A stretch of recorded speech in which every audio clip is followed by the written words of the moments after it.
मनीष जी भोपाल से। महाराज जी राधे राधे। महाराज जी, परमार्थ हेतु इस लौकिक जीवन की समस्याओं के समाधान हेतु मंत्र, चौपाई, नाम जप आदि का जाप बताते हैं। देखो, हमको हमको पहले ये समझना है कि हमारी जो समस्याएं हैं वो आज की नहीं है। पूर्व में जो हमने पाप कर्म किए और पुण्य कर्म किए, वो दोनों हमारे प्रारब्ध बनते हैं आकर इस शरीर में। अब जो हम करते हैं क्रियमाण है, नया कर्म, नई फसल है। जो पुरानी फसल वो बहुत पक्की है, उसे केवल भगवान नष्ट कर सकते हैं, दूसरा कोई नहीं। मामे वे प्रपद्यन्ते माया में ताम तरन्ते थे, वो कह रहे हैं सर्वधर्मान परित्यज्य मामेकम शरणम ब्रज अहम तो हम सर्व पापेभ्यो मोक्षयिष्यामि मा शुचा। इसलिए देखा जाता है कि बहुत अच्छे कर्म करने वाला भी कभी कभी भयानक परिस्थिति में, भयानक दुखों से पीड़ित पाया जाता है। क्या वो मिटाने वाली बात तुम कह रहे हो चौपाई? अरे पूरा जीवन हो गया इसी में, दोनों किडनी फेल है। आप कौन सी चौपाई से कष्ट मिटाना चाहोगे? जीवन हो गया। रामचरितमानस जानते हो कैसे पाठ किया है? सुबह 3 बजे बैठ गए, रात्रि तक। बीच में एक बार लघुशंका है, थोड़ा पा लियो, पता चला बालकांड अयोध्याकांड पूरा करते ऐसे आराधना में। तब भगवत प्राप्ति का मार्ग पुष्ट किया है, कर्मों को नष्ट करने के लिए नहीं सोचा है।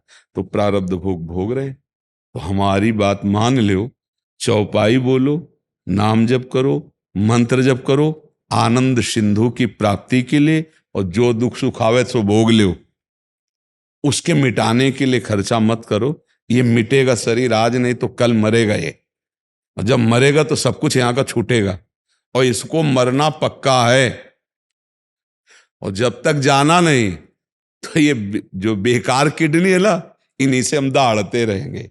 हमें पता है उनके विधान को, इसलिए मुझे बिल्कुल डर नहीं है। तो हम वही बात आपको समझाना चाहते हैं। अश्रद्धा हो जाएगी आपको कि हमने ये चौपाई किया, हमारा काम नहीं बना, क्योंकि हमारे बहुत बड़े बड़े पाप जमा हैं। हम 4 मंत्र जपेंगे, सोचेंगे वो खत्म हो जाए, प्रारब्ध नहीं खत्म होने वाला, क्योंकि बहुत स्टॉक है। वो पूरा भस्म करने का अधिकार भगवत प्राप्ति इससे ही होगा। जब भगवान हमारे सामने होंगे तो हमारे सारे कर्म संस्कार भस्म होंगे। तो हमको भगवान के दर्शन की बात सोचनी, भगवत प्राप्ति की बात सोचनी, कर्म मिटाने की नहीं। नहीं तो हमारा ये जीवन व्यर्थ चला जाएगा, हम कर्म भी नहीं मिटा पाएंगे। भगवत साक्षात्कार होते ही संचित भस्म हो जाते हैं, क्रियमाण निष्फल हो जाते हैं, और प्रारब्ध निष्प्रभावित हो जाता है। तब तीनों प्रकार के कर्म से छुटकारा मिलता है। अब ऐसे हम आपको कोई चौपाई बताएं, कोई नाम बताएं, कोई ऐसे बताएं भाई ये करो, ये कामना की पूर्ति हो जाएगी, तो हमने चिल्ला चिल्ला करके सत्संग में कहा है, कृष्णाय वासुदेवाय हरये परमात्मने प्रणत क्लेश नाशाय गोविंदाय नमो नमः। इस मंत्र में, ये भागवत का श्लोक है, इस मंत्र में इतनी सामर्थ्य है, हर बंधन, हर कष्ट, हर समस्या का समाधान इससे हो। पर कितने पे होगा ये हमें नहीं पता। आप जपो, जितना आपका पाप है उतने के भस्म करने की पावर शक्ति आप में आएगी, तब वो भस्म हो जाएगा। जैसे अपने लोग हैं, इसके लिए एक एक भी नाम नहीं लगाया इसके लिए, नहीं पड़ी रहे। तो नाम है तुम्हारे मंगल के लिए, नाम है भगवत प्राप्ति के लिए, उसी के लिए रात दिन लगे। नाम जप करो, राधा राधा राधा, जो दुख सुख आवे उसको सह लो, मेरी बात मान लो, तो निकल जाओगे इस माया से। अगर दुख सुख के लिए नाम का प्रयोग किया तो निकल तो नहीं पाओगे, दुख सुख मिट भी नहीं पाएंगे। थोड़ा सोचो, जब भगवान इस मृत्यु लोक में अवतार लेते हैं, तो जो भगवान के माई बाप बने वो कितने तपस्वी होंगे, लेकिन हाथों में हथकड़ी और पैरों में बेड़ी और राक्षसी स्वभाव वाले कंस के पहरेदारों के बीच में उनको रखा जा रहा था, जेल में। और अवतार कौन ले रहे? जगत पावन करने वाले भगवान। सोचो जरा, वो डर करके भगवान को गोकुल में छोड़ते हैं, प्राण प्यारे पुत्र का त्याग तत्काल। अब जरा विचार करो, और उनको कितना सताया जाता है। उनके 6-7 पुत्र तो मार डाले कंस ने, क्या क्या कष्ट दिए। अब आप विचार करो, जहां भगवान अवतार ले रहे हैं वहां ये समस्या है। वो हम अपनी समस्याओं को मिटा देंगे। भगवान अवतार ले रहे हैं, सुबह राज तिलक होने वाला है, 14 वर्ष का वनवास होता है, वियोग में दशरथ जी प्राण त्याग देते हैं, माता वैधव्य को प्राप्त हो जाती, विधवा, पूरी अयोध्या उजड़ जाती है। क्या है? भगवान 14 वर्ष नंगे पैर वनवास। क्या है ये? दिखाया कि संघर्ष में जीवन तुम्हें जीना ही पड़ेगा। तो ये नाम जप करो भगवत प्राप्ति के लिए, दुख सुख को सह जाओ, छाती मजबूत रखो, रौंद के फेंक दो, आगे निकलो दुखों से। ये घबरा के कि मैं क्या अनुष्ठान करूं दुख दूर हो जाए, ये आओ दुख, मैं अनुष्ठान करूंगा भगवान प्राप्त हो जाए, तुझे मैं भोगूंगा, तुझे मैं भोगूंगा, पर मैं इस जन्म में भगवान को प्राप्त करूंगा, दूसरा सौदा नहीं करूंगा, तब तो बढ़िया बात बन जाए। ये सब नाटकबाजी में कुछ नहीं रखा भैया। अगर कोई कष्ट मिटा पाता,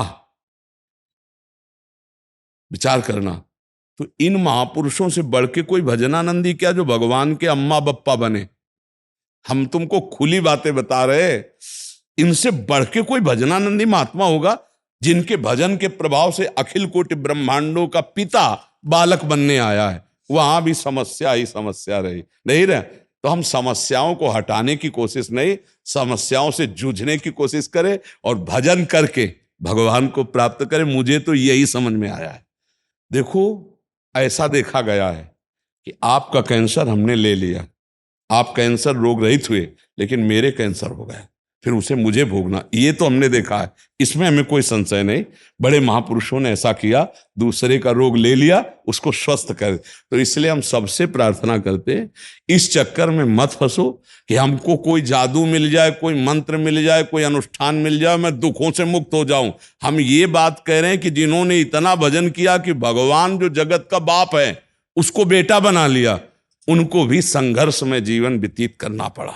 आप देखो ना, चरित्र पढ़ के देखो, चाहे आप जो अवतार लीला देखो, हम आपको उसी में बता दें।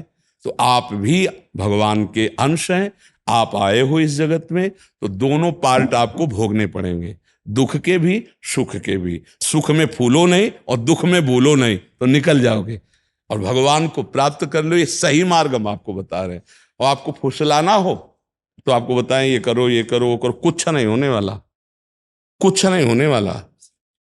अगर सबको ये पता होता दुख मिटाने की बात, तो कभी दुखी नहीं होता। ध्यान रखना, आप विचार करके देखो ना। जैसे बोले इतना करो तो हो जाए, तो उसे कहो तुम देखो अपने हाथ की रेखा, कि फुटपाथ में बैठे 10-20 के लिए तुम दुकान लगाए हो, तो अपने हाथ की रेखा देख के करोड़पति क्यों नहीं बन जाते? हम नाटकबाजी का विरोध करते हैं। हाँ, अब हम जो सच्चाई की बात करें, राम राम कृष्ण कृष्ण हरि हरि राधा राधा, भगवान का नाम जप करो, वो तुम्हें दुख सहने की सामर्थ्य देंगे, वो तुम्हें ऐसी बुद्धि देंगे कि तुम माया से निकल जाओगे। ये सत्य बात है। भगवान ही समस्त दुखों को मिटाने की सामर्थ्य रखते हैं। जैसे ऐसी हालत में भी हमारी दिनचर्या चल रही है, ऐसी हालत में भी हम आपके सामने प्रवचन कर रहे हैं, आपसे बात कर रहे हैं, ये मेरे भगवान की कृपा है, ये मेरा कर्म है और ये मेरे भगवान की कृपा। दोनों चीजें देखो, ये भगवान की कृपा। हम इस बात को सबको जनाना चाहते हैं कि तुम चुट-पुट 10-20 चौपाई 10-20 मंत्र से माया जनित दुख मिटाना चाहते हो। यहाँ बचपन से लगे रामकृष्ण परमहंस सिद्ध महापुरुष थे और गले में कैंसर था कि नहीं? आप समझो, इन बातों को हम इसलिए दिखा रहे कि आपकी भावुकता वाली भक्ति में कहीं ठेस न पहुंच जाए। नहीं, भोग अवश्य में वो भोक्तव्यम कृतम कर्म शुभाशुभम, शुभ अशुभ कर्म को भोग लेते और भगवत प्राप्ति करते, नाम जप करके माया पर विजय प्राप्त करते। अगर आपको दुख मिटाना है तो हम बता रहे हैं आपको, कृष्णाय वासुदेवाय हरे परमात्मने। अब वो जब चाहे तब मिटा दे, वो चाहे तो एक ही श्लोक में मिटा दे, और वो चाहे तो एक जन्म आप जपो, तो फिर भी थोड़ा है। बहुत विचित्र खेल है, बहुत विचित्र खेल है। इसलिए हम तुम्हें बहुत सावधानी से कह रहे, नाम जप करो, माया मुक्त हो जाओ, आना ही न पड़े इस संसार में, इसके लिए भजन करो। मूल जड़ से उड़ा दो तो बात बन जाए, ये डाल डाल पत्ते पत्ते काटने की कोशिश न करो।